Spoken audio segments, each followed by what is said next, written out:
শোনো না, আমি কালকেই গ্রামের বাড়ি ফিরে যাচ্ছি, কিন্তু তোমাকে ছেড়ে যেতে আমার একটু ইচ্ছা করছে না। তোমাকে ছাড়া আমি এক মুহূর্ত থাকতে পারবো না।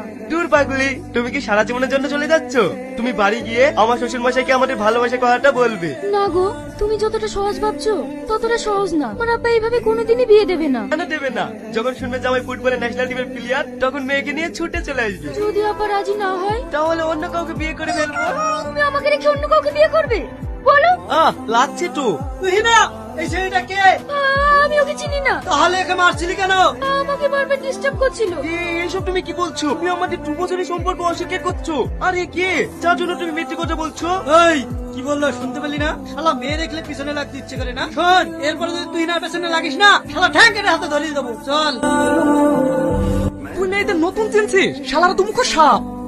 ওসব চিন্তা ভাবনা ছাড়, সামনে ন্যাশনাল খেলা, ওই নিয়ে ভাব। কিসের জন্য ফোন করেছো? আর অপমান করতে বাকি আছে? বিশ্বাস করো, আমি তোমাকে অপমান করতে চাইনি। তুমি আমায় ভুল বুঝছো। তুমি আমার একটা কথা শোনো। তোমার আমি কোনো কথা শুনবো না।